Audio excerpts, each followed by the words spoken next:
ئەوانە ڕاستە جەرگمان وێران دەکەن ژیانمان لێ تێک دەدەن بەڵام لە هەمان کاتدا ئەوانە چەند شتێکیان فێرکردین یەک فێریان کردین هەموو حادیثێک دێتە سەر ژیانی ئینسانی مسلمان وەکو ماوەستا فەرمووی تەمحیسە یعنی لە بێژینگدان و قیاسە میزانە دەخوابای چەندی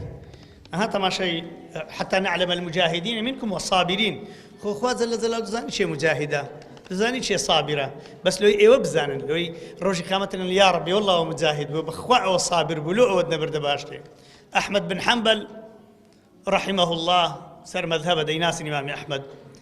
گوتی شەوەی خوای گەورەم لە خەوێدید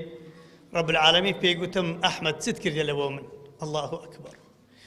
بەس کتێبە مسنەدەکەی 26612 لاپەڕە لە ئاخر نوسخەیدا بەس ئەو کتێبەی نووسیوێتی 50 مجەلەدە مسنەدەکەی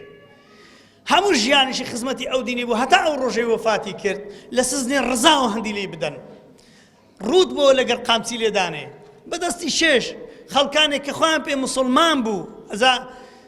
خەڵک و خزم و مسلمان ئەزیێتت دە دوو تعزیبی تێدا یەک کەوات و تعزیبێ خۆی دووەمیش مسلمانە تعزیبت دەدا بەناو مسلمانە چەند ناخۆشە ئەوجا گوتی ڕاوەستام دەبی چم کردی لۆ خوای گەورە گوتی ئەحمەد چت کردی لە بۆ من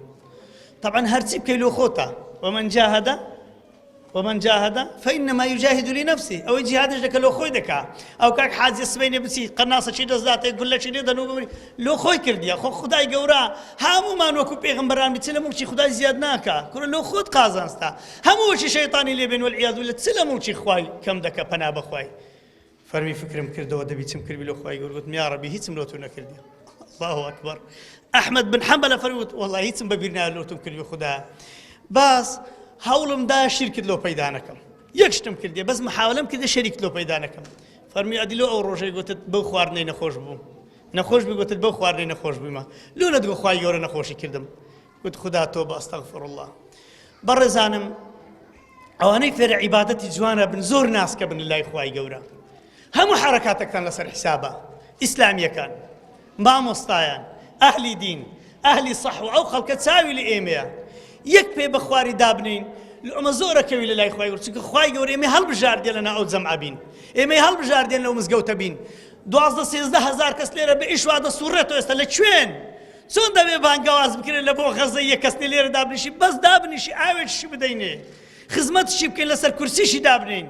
کەواتە کە خودای ئێمە هەڵبژاردووە ئاگاتان لە خۆ بی یا ڕەبی خوا هەموو لایەشی مەحفوظ کە بۆ خاتری عەزەمەت و گەورەی خۆی